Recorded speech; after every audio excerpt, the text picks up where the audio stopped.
Marcus Chen stepped off the transport shuttle, his military duffel bag slung over one shoulder.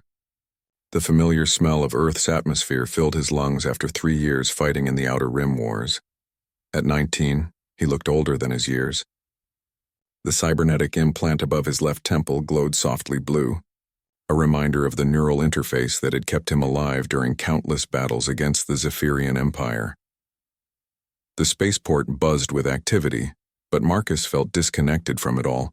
Families reunited with their loved ones, children ran excitedly toward arriving passengers, and vendors called out their wares. He had no one waiting for him. His parents had died in a Zephyrian raid 2 years ago, the same raid that had motivated him to drop out of high school and enlist in the Terran Defense Force. As he walked through the terminal, people stared, some with respect when they noticed his service medals, others with curiosity at his obvious military bearing. Marcus had grown 6 inches during his service, his frame now lean and muscular from years of combat training and real warfare. The scared, scrawny 16-year-old who had left Earth was gone forever. The taxi ride to his old neighborhood felt surreal. New buildings had sprouted up, but the basic layout remained the same. When the driver dropped him off at 1247 Elm Street, Marcus stood for a long moment staring at the house that had once been his home. The new owners had painted it yellow and added a garden. It looked happy, peaceful. Nothing like the war-torn planets he had been defending. His temporary housing assignment was a small apartment downtown, courtesy of the Veterans Affairs Office. The building was old but clean, mostly populated by other returning soldiers trying to readjust to civilian life. Marcus climbed to the 3rd floor, keycard in hand, and opened the door to his new reality. The apartment was sparse but functional. A bed, a desk, a small kitchen, and a bathroom. After sleeping in bunkers and on starship floors for 3 years, it felt luxurious. Marcus dropped his bag and sat heavily on the bed, suddenly exhausted. The weight of what came next pressed down on him like a physical force. He had to finish high school. The military education credits he had earned would transfer, but he still needed to complete his final year to get his diploma. Tomorrow he would be walking back into Jefferson High School, the same place where he had been tormented daily before the war changed everything. His neural implant chimed softly, displaying his class schedule in his peripheral vision: advanced physics, galactic history, combat strategy, interspecies relations, English literature, and physical education. Most of his classes would be with regular students, not other veterans. The thought made his stomach clench. Marcus remembered his last day at Jefferson High like it was yesterday. Brad Kowalski and his gang had cornered him in the bathroom, giving him the usual treatment. Shoved into lockers, books scattered, lunch money stolen. He had been helpless then, just another target for bullies who fed on weakness. The irony was not lost on him that he had spent 3 years learning to kill alien soldiers. But the thought of facing high school bullies still made him nervous. He activated his communication device and scrolled through the news feeds. The war with the Zephyrians had officially ended 6 months ago, but skirmishes still erupted along the border worlds. His old unit, the 47th Orbital Marines, had been decorated for their actions during the siege of Kepler Station. Marcus had personally eliminated 17 enemy combatants during that battle, earning him the Silver Star and a field promotion to sergeant. None of that would matter tomorrow when he walked through those familiar hallways. His fingers traced the scar along his jawline, a souvenir from a Zephyrian plasma blade that had come too close during a boarding action. The alien warrior who had given it to him would never threaten anyone again. Marcus had made sure of that with his combat knife, moving faster than any human should have been able to thanks to his military enhancement. The enhancement worried him. The neural implant and physical modifications that made him a superior soldier might be hard to control in a civilian environment. Military psychologists had warned all returning veterans about the adjustment period. Reflexes trained for combat could be triggered by unexpected situations. Marcus had seen other vets struggle with these issues. A knock at his door interrupted his thoughts. He opened it to find an older man in a Veterans Affairs uniform, tablet in hand. "Sergeant Chen? I'm Counselor Williams. Just checking in to see how you're settling in." Marcus invited him inside. Williams was professional but kind, clearly experienced in dealing with returning soldiers. They discussed the transition process, available support services, and what to expect during readjustment. When Williams learned about Marcus returning to high school, his expression grew concerned. That's going to be challenging, Williams admitted, mixing with civilian teenagers after what you've experienced. Have you considered alternative education programs? I need to finish where I started, Marcus replied. I have unfinished business there. Williams made some notes on his tablet. We'll have counselors available if you need them. And remember, your military training includes restraint and discipline. Use those skills. After Williams left, Marcus unpacked his few belongings. His dress uniform, casual clothes, some personal items that had survived 3 years of war. Among them was an old photo from his sophomore year, before everything went wrong. He looked so young and innocent in the picture, standing next to his locker with a forced smile. Tomorrow he would walk those same hallways, but as a completely different person. The question was whether Jefferson High School was ready for that person. As night fell over the city, Marcus lay on his narrow bed staring at the ceiling. Somewhere out there, Brad Kowalski and his friends were probably still the kings of their small domain, still making life miserable for weaker students. They had no idea that their favorite victim had returned home. Marcus closed his eyes and tried to sleep, but memories of both high school torment and alien battlefields swirled through his mind. Tomorrow would be the beginning of a new kind of war, one fought with words and social dynamics instead of plasma rifles and orbital bombardments. But Marcus Chen was no longer the helpless boy who had fled Jefferson High 3 years ago. He was a decorated veteran who had faced down the worst the galaxy could throw at humanity and emerged victorious. High school bullies should be easy compared to Zephyrian shock troopers. At least that's what he told himself as he finally drifted off to sleep. The alarm buzzed at 0600 hours and Marcus was already awake. Military habits died hard. He had been staring at the ceiling for the past hour, running through mental exercises his drill instructors had taught him for managing stress and maintaining focus. Today was the day he would return to Jefferson High School. Marcus dressed carefully, choosing civilian clothes that wouldn't draw attention. Dark jeans, a plain black t-shirt, and a jacket to cover the more visible scars on his arms. He could not hide the cybernetic implant completely, but a careful arrangement of his hair made it less obvious. The neural interface hummed quietly in the background of his thoughts, monitoring his vital signs and stress levels. The walk to school took 20 minutes through neighborhoods that seemed both familiar and foreign. 3 years was a long time in a teenager's life, and Marcus realized he was now older than many of the seniors he would be attending classes with. The students he passed on the street looked impossibly young to him. Their biggest concerns apparently focused on social media and weekend plans. Jefferson High School loomed ahead, its red brick facade exactly as he remembered. Students clustered around the entrance, chatting and laughing with the casual ease of people who had never faced real danger. Marcus paused at the edge of the school grounds, watching the social dynamics play out. He could identify the various groups easily. The athletes, the academics, the rebels, and scattered among them, the targets. A thin boy with thick glasses was having his backpack contents scattered across the sidewalk by 3 larger students. The victim scrambled to collect his books while his tormentors laughed and made mocking comments. Marcus felt his jaw clench involuntarily, his hands forming fists before he consciously relaxed them.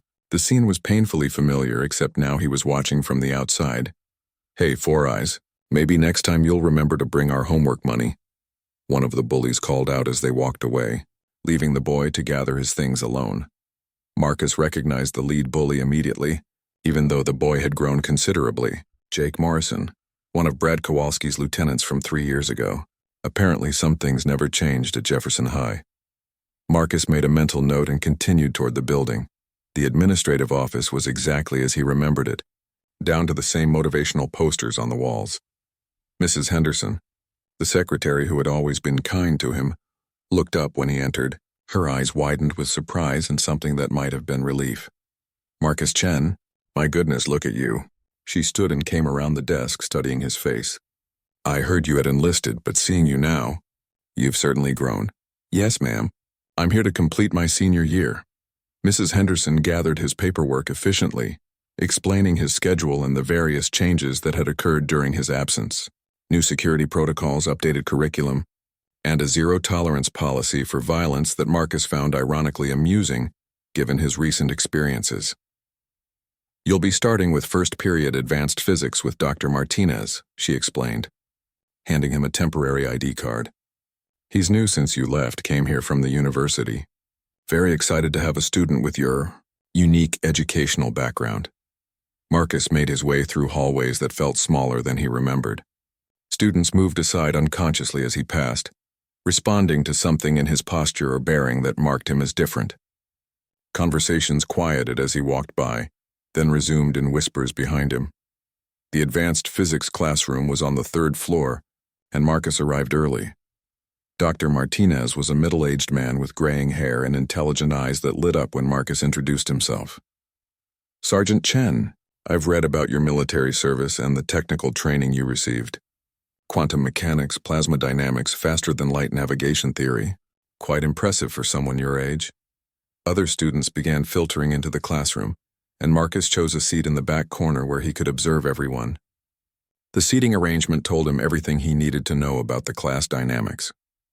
The confident students sat near the front, the average ones filled the middle, and the struggling or social outcasts clustered in the back. Among the front row students, he spotted a familiar face that made his blood run cold. Brad Kowalski had grown into his frame, no longer the pudgy bully from 3 years ago. He was now tall and athletic, wearing a Letterman jacket that proclaimed his status as captain of the football team. When Brad turned to survey the classroom, his eyes locked onto Marcus. The recognition was instant and mutual. Brad's confident expression flickered with confusion, then something that might have been concern. Marcus held his gaze steadily until Brad looked away first, whispering something to the girl next to him. Dr. Martinez began the lesson on quantum entanglement principles used in interstellar communication arrays. Marcus found himself genuinely interested in the material, especially when it connected to systems he had actually used during his military service. When the teacher asked a complex question about maintaining quantum coherence across galactic distances, Marcus raised his hand. "The Terran Defense Force uses a triple redundancy system with crystalline matrices," he answered. "The quantum states are stabilized using exotic matter particles that we harvest from collapsed star systems." The classroom fell silent. Dr. Martinez looked impressed, while several students stared at Marcus with new interest. Brad Kowalski's expression had shifted from confusion to something harder to read. "Excellent answer, Marcus. It's rare to have a student with practical experience in these concepts." The rest of the class period passed without incident, but Marcus could feel the weight of curious stares and whispered conversations. When the bell rang, students filed out quickly, most avoiding eye contact with him. Brad Kowalski lingered, apparently waiting for his friends to clear the room. As Marcus gathered his materials, Brad approached. Up close, he was still imposing, but Marcus noticed details that his military training highlighted automatically. Brad favored his right side slightly, suggesting an old sports injury. His hands were soft, unused to real physical hardship. Most importantly, his eyes held no real malice, just the confused uncertainty of someone whose worldview had been suddenly challenged. Well, Marcus Chen," Brad said, his voice carrying traces of the old arrogance but lacking its former conviction. "Heard you ran off to play soldier." "I served my planet and humanity against an alien invasion," Marcus replied calmly. 3 years, 2 major battles decorated for valor." Brad's friends had gathered in the hallway outside, clearly waiting to see what would happen. Marcus could see Jake Morrison among them, along with 2 other boys he remembered as part of the old gang. They were watching through the doorway like spectators at a sporting event. "So what, you think that makes you special now?" Brad tried to inject his old commanding tone, but it fell flat. Marcus stood slowly, and the height difference became apparent.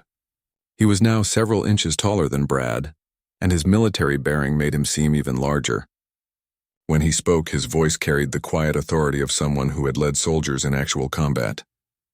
"I think it makes me different," Marcus said. "The question is whether you're different too, or if you're still the same person who gets his kicks from hurting people weaker than himself." For a moment, the old dynamic almost reasserted itself. Brad's face flushed red and his hands clenched into fists. But something in Marcus's steady gaze gave him pause. Perhaps it was the cybernetic implant glowing softly at his temple, or the way Marcus stood perfectly still and balanced, or simply the absolute lack of fear in his eyes. The moment stretched between them like a held breath. 3 years of history hanging in the balance. Then the bell rang for second period, breaking the spell. Brad stepped back, his expression unreadable. "This isn't over, Chen. he said, but the words lacked their old menace. No, Marcus agreed quietly. It's just beginning. The rest of Marcus's first day passed in a blur of curious stares and whispered conversations. Word had spread quickly through the school's social networks about the return of Marcus Chen, though the details had become increasingly distorted with each retelling. By lunch, rumors ranged from him being a decorated war hero to a cybernetically enhanced super soldier to a dangerous veteran suffering from combat trauma. Marcus found himself sitting alone in the cafeteria, which suited him fine. The institutional food reminded him of military rations, though considerably less nutritious. He used the time to observe the school's social ecosystem, noting how little had changed in the fundamental power structures. Brad Kowalski held court at the center table with his football teammates and their girlfriends. Jake Morrison and his crew occupied a nearby table, clearly serving as enforcers for the football team's social dominance. Scattered throughout the cafeteria were the various other groups: academic achievers, artists, rebels, and the socially invisible students who tried to avoid attention entirely. Marcus's enhanced hearing, a side effect of his cybernetic implants, picked up fragments of conversations from across the room. Most students were discussing typical teenage concerns, but he noticed an undercurrent of tension whenever his name came up. Some students seemed excited by the novelty of having a war veteran in their midst, while others appeared nervous about what his presence might mean. A small commotion near the lunch line caught his attention. The same thin boy with glasses from that morning was being hassled again, this time by a different group of students. They had surrounded him near the trash cans, blocking his path and making threatening gestures. Marcus recognized the behavior pattern immediately: predators selecting isolated prey.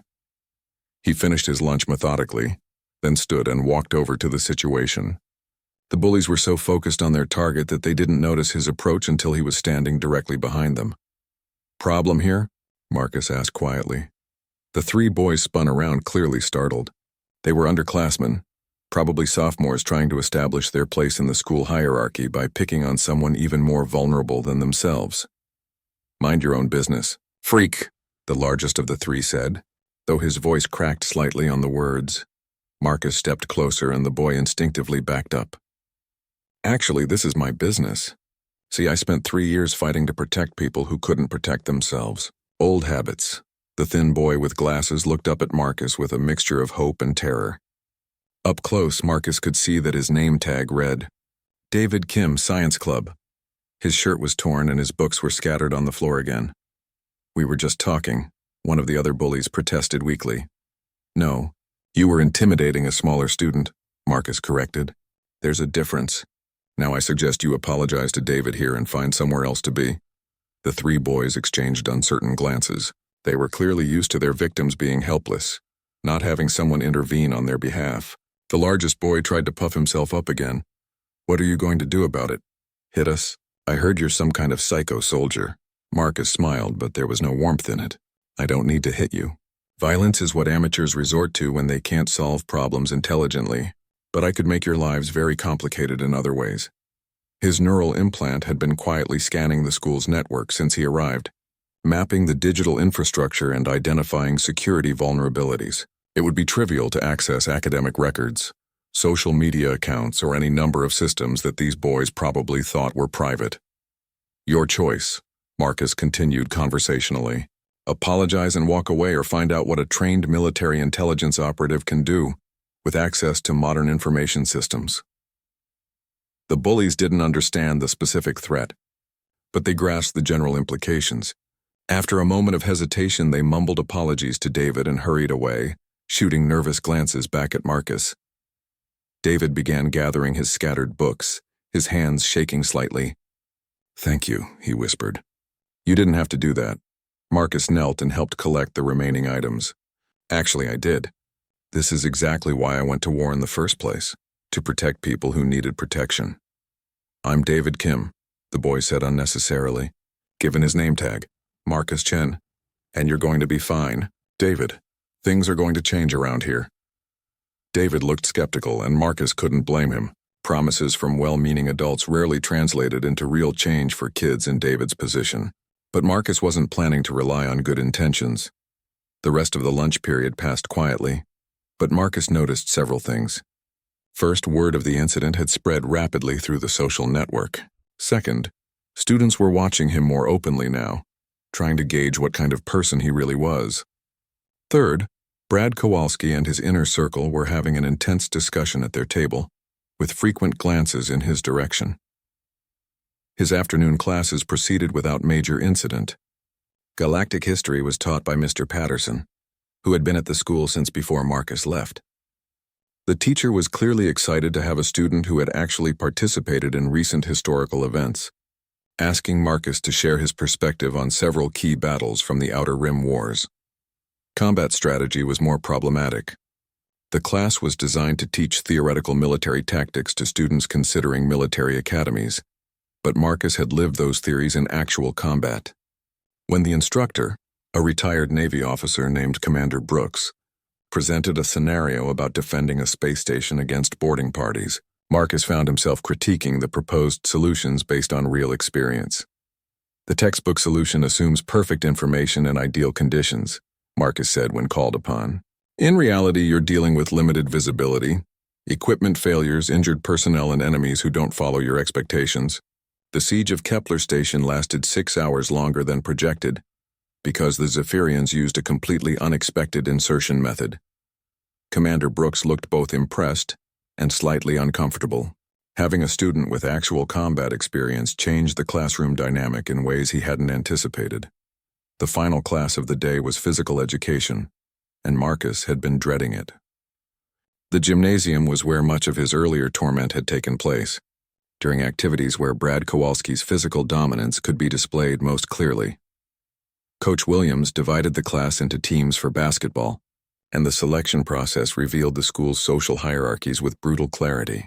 Brad was chosen as one team captain and immediately began selecting his friends and allies. The other captain, a girl named Sarah Martinez, seemed more interested in creating balanced teams than reinforcing social status. Marcus found himself selected by Sarah's team, along with David Kim and several other students who were clearly not the athletic elite.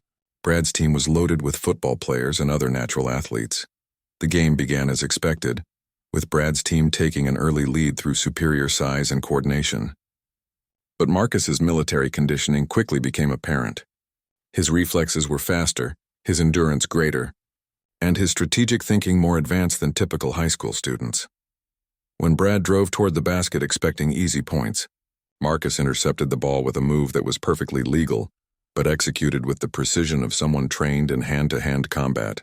When Jake Morrison tried to set a hard screen on David Kim, Marcus appeared between them so quickly that Jake bounced off harmlessly. By the end of the period, Sarah's supposedly weaker team had won by 12 points, with Marcus scoring consistently and setting up plays that maximized his teammates' strengths while minimizing their weaknesses. More importantly, none of the traditional targets had been injured or humiliated, something that rarely happened when Brad's group was involved. In the locker room afterward, the atmosphere was tense. Brad and his friends exchanged dark looks while changing clothes, clearly unhappy with how the day had developed. Marcus dressed quickly and efficiently, aware that several students were stealing glances at his scars and the military tattoo on his shoulder. As he prepared to leave, Brad approached one final time. "Enjoy your first day back, Chen," he said with forced casualness. "But remember, you can't protect everyone all the time. This school has its own rules, and you're going to learn them just like everyone else." Marcus shouldered his bag and looked Brad directly in the eyes. "You're right about one thing, this school does have rules. But I think you'll find that some of them are about to change." Walking out of Jefferson High at the end of his first day, Marcus felt a familiar mixture of exhaustion and anticipation. The first engagement had gone well, but he knew this was just the beginning of a much longer campaign. Brad Kowalski and his allies would not give up their power structure easily, and Marcus would need to be careful not to let his military training escalate situations beyond what civilian life could handle. But as he thought about David Kim's grateful expression and the way the other picked-on students had looked at him with hope, Marcus felt something he hadn't experienced since before the war, a sense of purpose that didn't involve violence. Tomorrow would bring new challenges, but tonight he would plan his next moves carefully. After all, the best victories were won through strategy, not strength. Marcus spent his evening analyzing the intelligence he had gathered during his first day back at Jefferson High. His military training had taught him to treat every situation as a strategic problem requiring careful planning and precise execution. The bullying problem at the school was no different from disrupting enemy supply lines or breaking up hostile formations. He had mapped out the school's social structure, identified key players and their relationships, and noted patterns of behavior that could be exploited. His cybernetic implant helped him process and organize this information with superhuman efficiency, creating a three-dimensional model of how power flowed through the student body.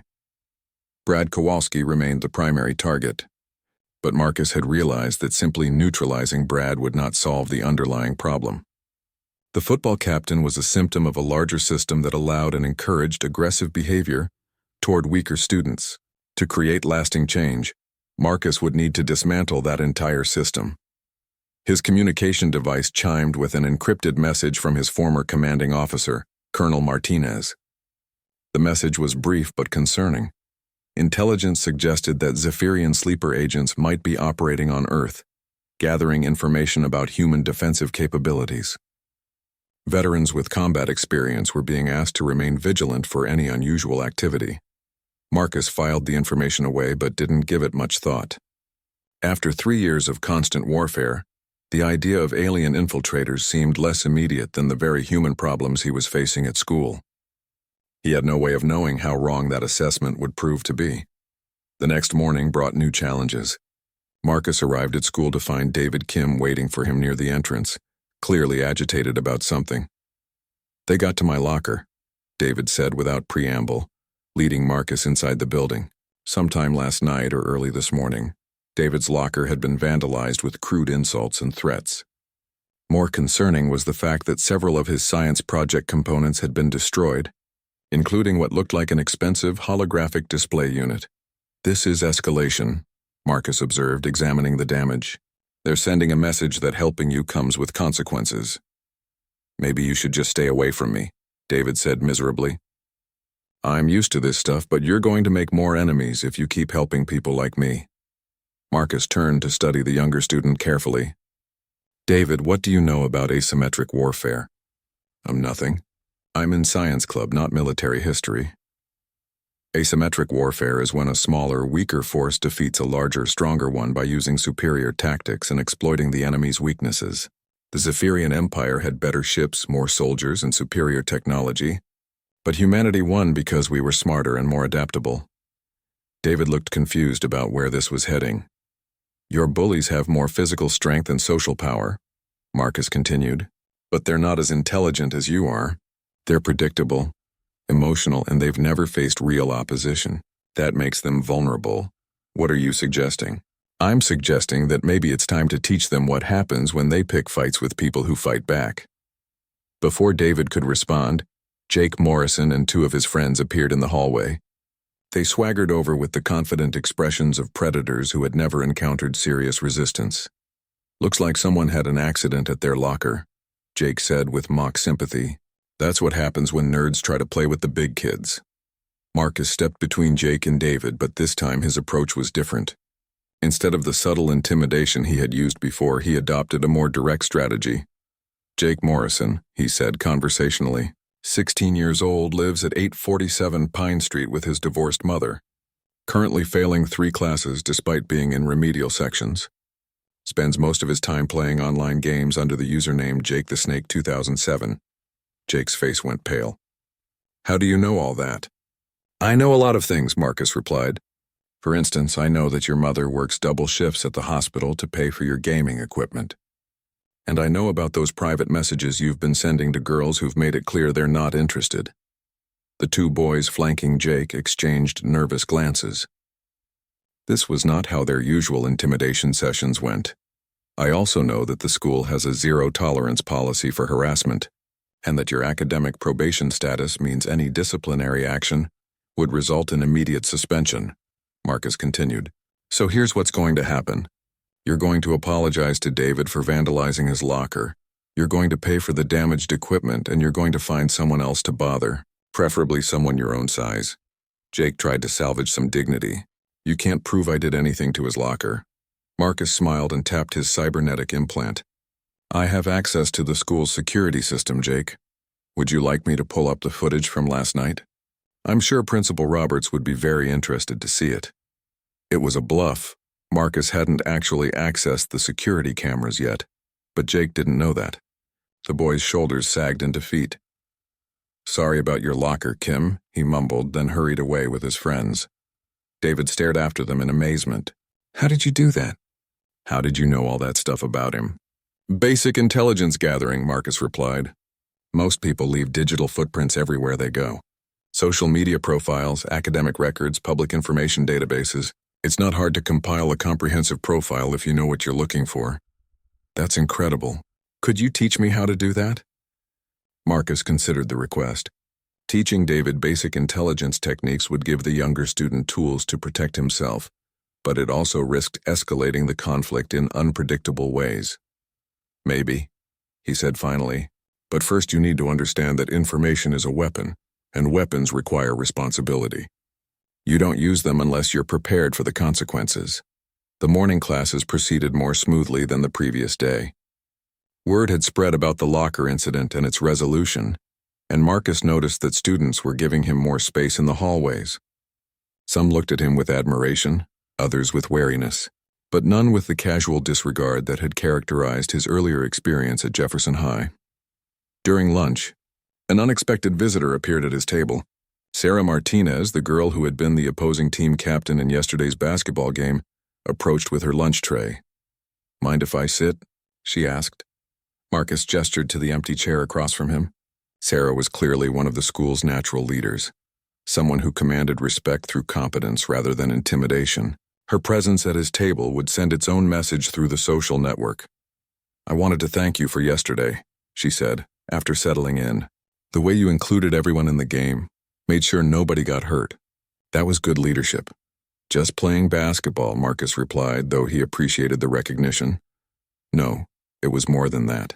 I've been trying to change the culture in this school for 2 years, but I always hit the same wall. People like Brad and his friends control everything through fear, and most students are too scared to resist. Sarah paused, studying Marcus's face carefully. But you're not scared of them, are you?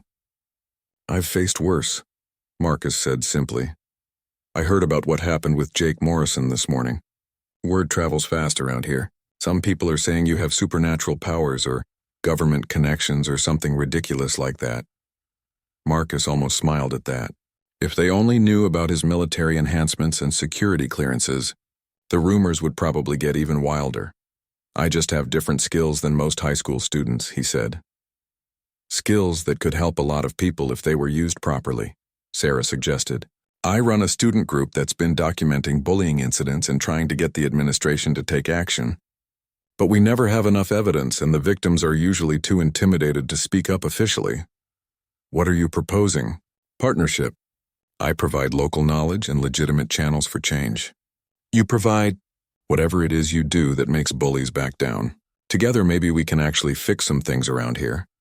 Marcus considered the offer. Sarah was clearly intelligent and well-intentioned, and her approach aligned with his own strategic thinking. Having an ally within the existing power structure would make his mission more effective and less likely to provoke administrative backlash. What kind of documentation do you have? He asked. Sarah pulled out a tablet and showed him a sophisticated database of incidents complete with dates, witnesses, and photographic evidence where available. It was impressive work, far more thorough than he had expected from a high school student. This is good intelligence, Marcus said, genuinely impressed. You've identified patterns and escalation points. With the right additional information, this could be used to predict future incidents and prevent them. Exactly. And maybe with someone like you backing up the targets, more students would be willing to report problems instead of just suffering in silence. Their conversation was interrupted by a disturbance near the cafeteria entrance. A group of students had Conversation was interrupted by a disturbance near the cafeteria entrance. A group of students had gathered around someone, and Marcus could hear raised voices. He stood immediately, his combat instincts engaging. At the center of the crowd, Brad Kowalski was confronting a girl Marcus didn't recognize. She was clearly not a Jefferson High student. Her clothes and bearing suggested she came from money, and there was something subtly different about her features that he couldn't quite identify. "I don't care what school you're supposed to be visiting," Brad was saying loudly. "Nobody walks around here acting like they own the place." The girl looked calm despite being surrounded by hostile students. When she spoke, her voice carried a slight accent that Marcus's enhanced hearing recognized with sudden alarm. "I apologize for any confusion," she said politely. "I am simply here to observe your educational system." The accent was Zephyrian, subtle enough that most humans wouldn't notice, but unmistakable to someone who had spent 3 years fighting against that species. Marcus felt his neural implants shift into combat mode, flooding his system with stimulants and enhanced awareness.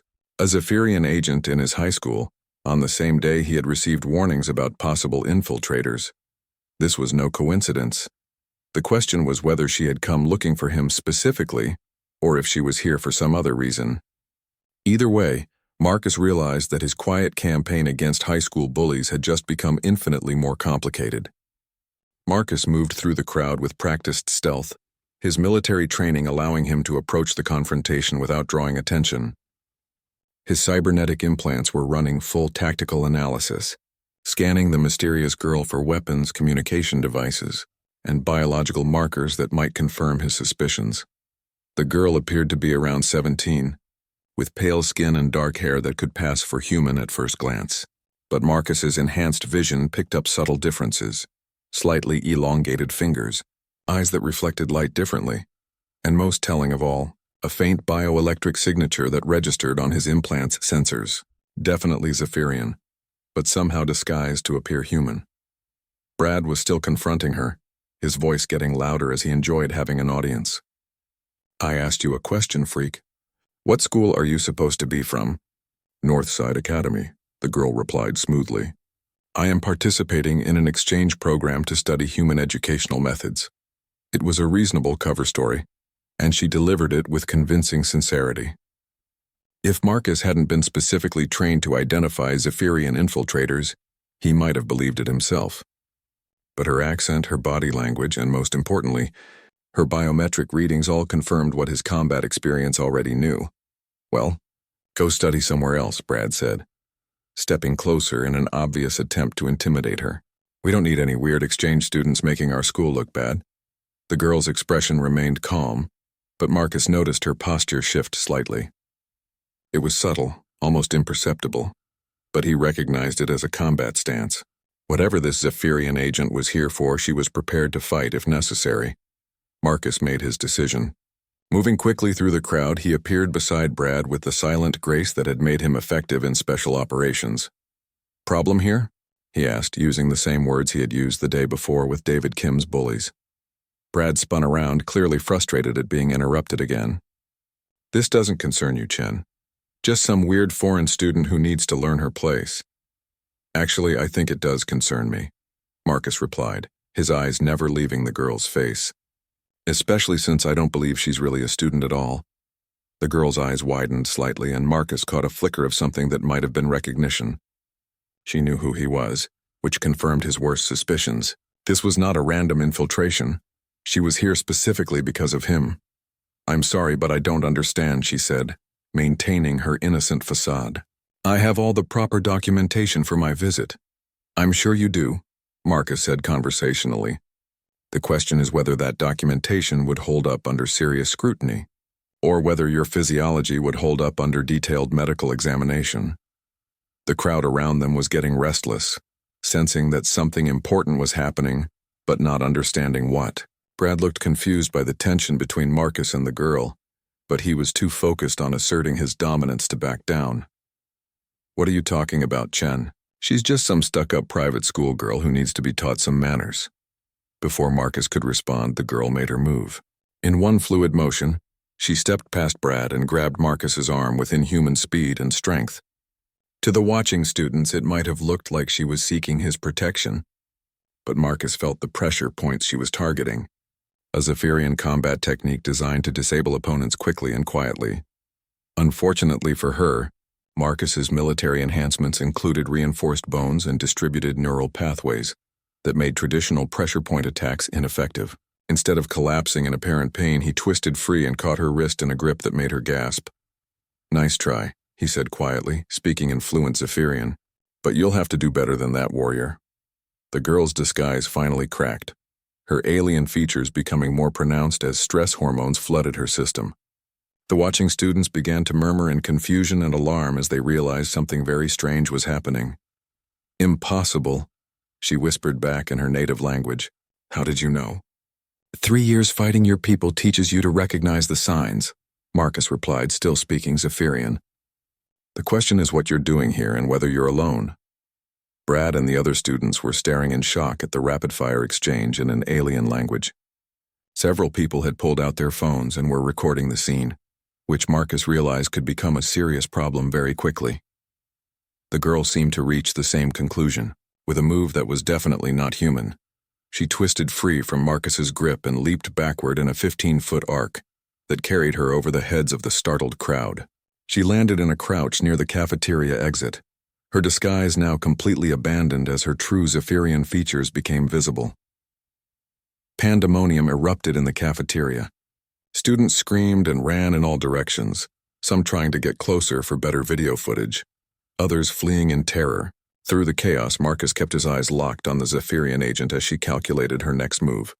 "Security lockdown," he shouted, his voice carrying the authority of military command. "Everyone stay calm and move toward the exits in an orderly fashion." His cybernetic implant was already interfacing with the school's emergency systems, triggering lockdown protocols and alerting local authorities. But he knew that by the time help arrived, the Zephyrian would either be gone or would have completed whatever mission had brought her here. The alien girl spoke into what looked like a normal communication device, but Marcus's enhanced hearing picked up the subsonic frequencies that indicated Zephyrian military equipment. She was calling for extraction or backup, which meant the situation was about to get much worse. "Sarah," Marcus called to his lunch companion, who was helping direct panicked students toward the exits. "Get everyone out of here and make sure the administration knows we have a potential hostile alien contact." Sarah's eyes widened at the casual way he discussed alien infiltrators, but she nodded and began organizing the evacuation with impressive efficiency. Marcus had chosen his ally well. The Zephyrian agent finished her communication and turned back to Marcus. When she spoke, it was in accented but fluent English, clearly intended for the students who were still recording with their phones. "Sergeant Marcus Chen of the Terran Defense Force," she said formally. "By authority of the Zephyrian Intelligence Division, you are commanded to surrender yourself for interrogation regarding war crimes committed during the siege of Kepler Station." Marcus felt a chill run down his spine. If the Zephyrians were pursuing war crimes charges against him, it meant they knew about classified operations that should have been impossible for them to discover. Someone had betrayed human intelligence, and now enemy agents were operating on Earth with impunity. "I don't recognize Zephyrian authority on human soil," he replied, moving into a combat stance. "And I committed no war crimes during my service." "The deaths of 17 Zephyrian prisoners during the station's evacuation suggest otherwise," the agent said. "Those prisoners were under your direct supervision when they died." Marcus's blood ran cold. The incident she was referring to had been classified at the highest levels. During the final hours of the siege, a group of captured Zephyrian officers had been killed when their detention area was hit by enemy fire. It had been a tragic accident, but the official reports had been sealed to prevent diplomatic complications. For this agent to know those details meant that Zephyrian intelligence had access to classified human military records. The implications were staggering. "Those prisoners died when your own forces targeted the civilian evacuation route," Marcus said. "I was trying to save them when your ships opened fire." "That is not what our intelligence indicates," the agent replied. "Surrender now and you will be given a fair trial under Zephyrian justice. Resist and you will be taken by force."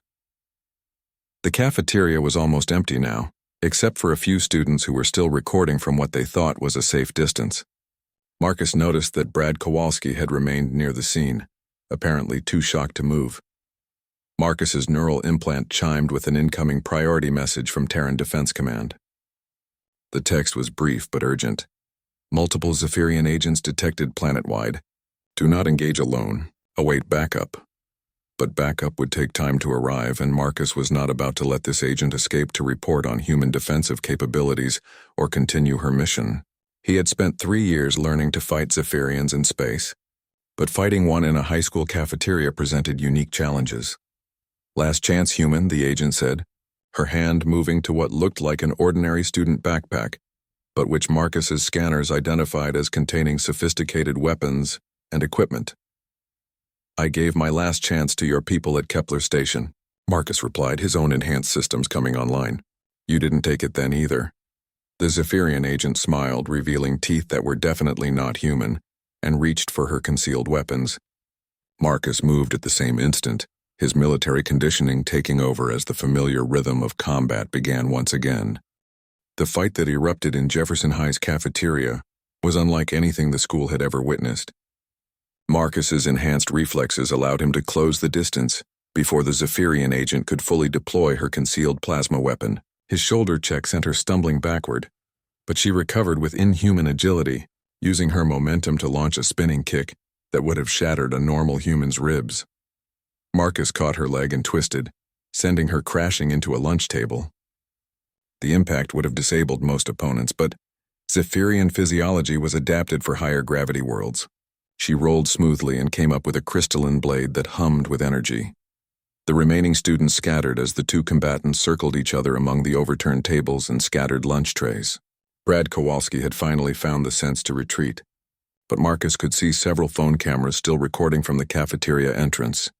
"You fight well for a human," the agent admitted, adjusting her grip on the energy blade. "But you cannot match Zephyrian's speed and strength forever." "Maybe not," Marcus replied, drawing his own combat knife from its concealed sheath. "But I don't need forever, just long enough." His cybernetic implant was tracking multiple incoming signals from Terran Defense Force units converging on the school. Help was coming, but the agent was right about the physical mismatch. Zephyrians were stronger and faster than baseline humans, and even his military enhancements only partially closed that gap. The agent lunged forward with a series of precise strikes designed to overwhelm his defenses. Marcus gave ground steadily, using his superior tactical training to turn her aggression against her. He led her deeper into the cafeteria, away from the students and toward the kitchen area where the confined space would limit her mobility advantages. As they fought, Marcus noticed something troubling. The agent's movements were becoming more fluid and coordinated, as if she was adapting to his fighting style in real time. Her initial attacks had been skilled but predictable. Now she was anticipating his counters and adjusting her strategy accordingly. "Impressive adaptation protocols," he grunted, blocking a strike that came closer than he liked to his throat. "Military-grade enhancement?" "Something like that," she replied, pressing her attack. "Zephyrian intelligence has learned much about human combat techniques during the war. We are no longer the easy opponents you remember." Marcus realized she was right.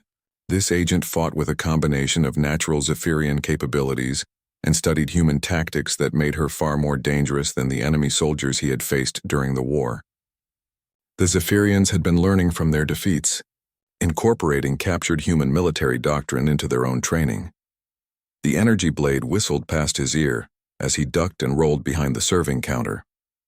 The agent pursued relentlessly, her weapon carving through steel surfaces like paper.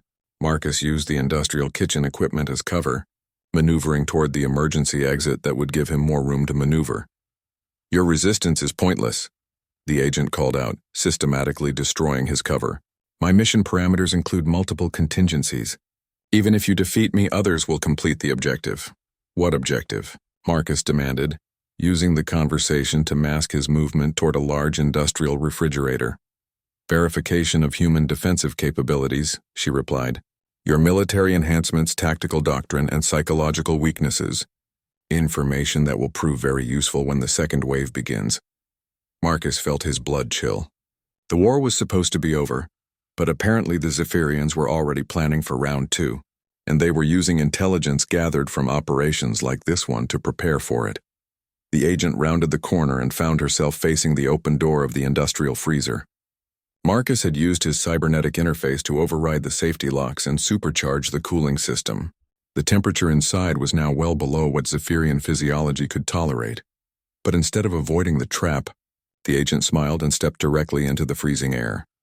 Thermal adaptation protocols activated, she announced as her skin took on a bluish tint. Did you think we would not prepare for human environmental warfare tactics? Marcus cursed under his breath. The Zephyrians had indeed learned from the war, developing countermeasures for every advantage humanity had previously enjoyed. This was no longer just about stopping one infiltrator. It was about preventing an intelligence disaster that could compromise Earth's entire defense network. The agent emerged from the freezer, moving even faster than before, her blade trailing frost as she pressed her attack. Marcus was forced to abandon his defensive strategy and go on the offensive, using his combat knife and enhanced strength to match her increasingly aggressive assault. They crashed through the kitchen doors back into the main cafeteria, their weapons striking sparks from each other as they traded rapid-fire attacks and counters. Marcus landed a solid hit on her shoulder, drawing alien blood, but she responded by gashing his forearm with her energy blade. The wound burned with unnatural fire, and Marcus realized the blade was designed to cause maximum pain and disable human nervous systems. His enhancements allowed him to fight through the effect, but he could feel his combat effectiveness diminishing with each hit. Surrender now, the agent pressed, sensing his weakening condition. Your death serves no strategic purpose. Actually, it serves a very important purpose, Marcus replied, triggering a final gambit. It keeps you busy until my backup arrives. Through the cafeteria windows, he could see military vehicles surrounding the school. Terran Defense Force soldiers in full combat armor were establishing a perimeter, while specialized xenobiology teams prepared containment equipment designed specifically for Zephyrian captives. The agent's expression shifted from confidence to concern as she realized her situation had become untenable. Her extraction window was closing rapidly, and she was now facing the prospect of capture rather than escape. This changes nothing, she said, but Marcus could hear the uncertainty in her voice. The intelligence I have gathered will reach my superiors regardless of my fate. I don't think so, Marcus replied, activating a function of his cybernetic implant that he had hoped never to use. The electromagnetic pulse that erupted from his neural interface was powerful enough to disable most electronic devices within a 50-meter radius. The agent's enhanced capabilities, which Marcus now realized were partially technological rather than purely biological, flickered and failed as her implants went offline. Suddenly, she was fighting with only her natural Zephyrian abilities, which were still formidable, but no longer augmented by adaptive combat algorithms. Marcus pressed his advantage, using tactics she could no longer counter with technological assistance. The fight ended abruptly when Marcus managed to trap her energy blade between two lunch tables and deliver a precise strike to her neural cluster, a vulnerable point that military intelligence had identified during the war. The agent collapsed unconscious, her weapon clattering across the floor. Marcus stood over her fallen form, breathing heavily and bleeding from multiple wounds. The EMP had disabled his own enhancements as well, leaving him feeling strangely diminished and vulnerable. But he had completed his mission. The Zephyrian infiltrator was captured, and her intelligence-gathering operation had been stopped. Through the windows, he could see Terran Defense Force soldiers breaching the building.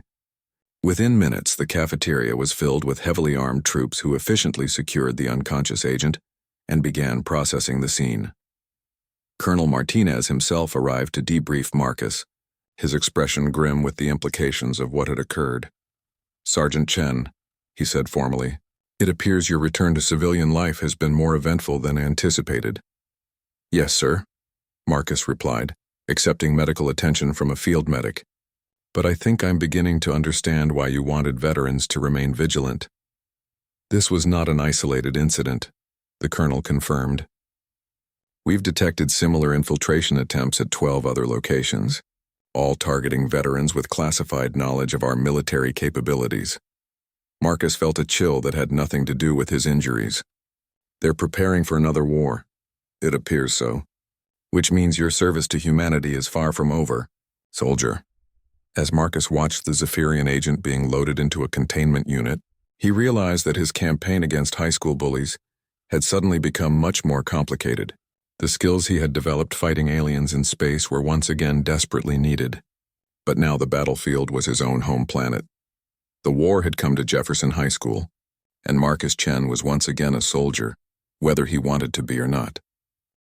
2 weeks after the Zephyrian infiltration incident, Jefferson High School had become the most secure educational facility on Earth. Terran Defense Force personnel maintained a discreet but constant presence around the campus, while advanced scanning equipment hidden throughout the building monitored for any signs of alien technology or unusual bioelectric signatures. Marcus found himself in the strange position of being both a high school student and an active military consultant. His mornings were spent attending classes and working on his civilian education, while his afternoons were dedicated to briefings with intelligence officers and training sessions with the security teams protecting the school. The student body had reacted to the alien encounter with a mixture of terror, excitement, and social media fame. Videos of Marcus fighting the Zephyrian agent had gone viral across the planet, making him an instant celebrity and turning Jefferson High into a destination for news crews and government officials. More importantly for Marcus's original mission, the incident had completely transformed the school's social dynamics. Brad Kowalski and his circle of bullies found themselves suddenly irrelevant in a world where alien infiltrators posed real threats, and a decorated war veteran walked their hallways. Students who had once cowered from football players now looked to Marcus and his allies for protection and leadership. David Kim had become Marcus's unofficial lieutenant, using the intelligence-gathering techniques he had learned to monitor potential security threats among the student body. His science club had been secretly recruited to help maintain the school's detection equipment, giving the formerly powerless students a crucial role in Earth's defense. Network. Sarah Martinez had leveraged the crisis to push through comprehensive anti-bullying reforms that the administration had previously resisted. Her documentation of past incidents now served as evidence for a federal investigation into systematic failures that had allowed the school environment to deteriorate to its previous state. But the most significant change was in Brad Kowalski himself. Marcus found the former bully waiting by his locker after 6th period, looking uncomfortable but determined. The confident arrogance that had once defined Brad's personality had been replaced by something more complex and uncertain. "Can we talk?" Brad asked, his voice lacking its former commanding tone. Marcus finished organizing his books and nodded toward an empty classroom. They sat across from each other at student desks that felt absurdly small after everything that had happened. "I've been thinking about what you said," Brad began awkwardly, "about whether I was still the same person who gets his kicks from hurting people weaker than himself." Marcus waited silently, recognizing that this conversation needed to proceed at Brad's pace. "Watching you fight that alien thing," Brad continued, "seeing what real strength looks like when it's used to protect people instead of hurt them. It made me realize some things about myself that I didn't like, such as the fact that I've spent 4 years of my life making other people miserable because I was too stupid and insecure to figure out any other way to feel important." Brad's voice carried genuine self-recrimination. "All those kids I picked on, all the damage I did to people like David Kim, I can't take any of that back." Marcus studied the young man across from him, noting the changes that had occurred over the past 2 weeks. Brad looked older, more serious, as if the revelation that the universe contained real monsters had forced him to confront the smaller monster he had become. "Recognition is the first step toward change," Marcus said, "but it's only the first step. What are the other steps? Making amends, changing your behavior, using your influence to protect people instead of harming them." Marcus leaned forward slightly. "The question is whether you're willing to do the work required for that kind of transformation." Brad was quiet for a long moment, clearly wrestling with internal conflicts that Marcus recognized from his own military experience. The process of moving from destroyer to protector was never simple or comfortable. "I want to try," Brad said finally, "but I don't know how. I've been the bad guy for so long that I'm not sure I know how to be anything else." "Start small," Marcus advised. "Apologize to the people you've hurt. Stand up for students who are being picked on. Use your position on the football team to change the culture instead of perpetuating it. Will that be enough?" "It's a beginning. Real change takes time and consistent effort. You'll make mistakes, and some people will never forgive you for the harm you've caused. But if you're sincere about wanting to be better, you can make a difference." Brad nodded slowly, then looked up with something that might have been hope. Would you help me?" I know I don't deserve it after everything I did to you, but I could use someone who knows what they're doing. Marcus considered the request carefully. 3 weeks ago, he would have laughed at the idea of helping Brad Kowalski become a better person, but the war had taught him that enemies could become allies under the right circumstances, and that redemption was possible for those willing to earn it. I'll help, he said, but understand that this isn't about friendship or forgiveness. It's about maximizing the positive impact we can have on this school and protecting the students who need protection. I understand, Brad said. It's more than I deserve anyway. Their conversation was interrupted by David Kim, who appeared in the doorway looking excited about something. Marcus, you need to see this, David said, then stopped when he noticed Brad. The tension in the room was immediate and obvious. It's okay, David, Marcus said. Brad and I were just discussing some changes he wants to make. What did you need to show me? David remained wary but pulled out a tablet displaying complex data readouts. The security scanners picked up some unusual readings from the north parking lot. The signatures don't match any known technology, but they're definitely artificial. Marcus stood immediately, his military training taking priority over the social situation. How long ago? 10 minutes. The readings are intermittent, like someone is trying to mask their equipment but not quite succeeding. Brad looked confused by the technical discussion, but seemed to grasp that something important was happening. Is this another alien thing? Possibly, Marcus replied, already moving toward the door. David, alert Colonel Martinez and his team. Brad, you should probably get home and stay there until we know what we're dealing with. But Brad surprised him by standing and following them into the hallway. Actually, I think I should stay. If there's another threat to the school, maybe I can help somehow. Marcus paused, evaluating the offer. Brad had no military training and no enhanced capabilities, but he did have natural leadership skills and the respect of a significant portion of the student body. In a crisis situation, those qualities could be valuable. Stay behind us and follow instructions without question, Marcus said finally. If I tell you to run, you run. If I tell you to evacuate students, you do it efficiently and without argument. Understood, Brad replied with the seriousness of someone who had finally grasped the reality of the threats they were facing. The three of them made their way toward the north side of the building, where Marcus's enhanced senses were already detecting the subtle electromagnetic anomalies that David's equipment had flagged. Whatever was out there was trying to remain hidden, but it was not entirely successful. As they approached the windows overlooking the parking lot, Marcus's cybernetic implant began receiving priority signals from multiple Terran Defense Force units. The message was brief but alarming. Additional Zephyrian agents had been detected in the area, and they appeared to be coordinating a multi-pronged operation. Marcus realized that the infiltration of Jefferson High 2 weeks ago had not been an isolated incident or a simple intelligence-gathering mission. It had been a reconnaissance operation, and now the real attack was beginning. The war for Earth's future was about to be fought on the grounds of a suburban high school, with a reformed bully, a brilliant science student, and a veteran sergeant as humanity's first line of defense.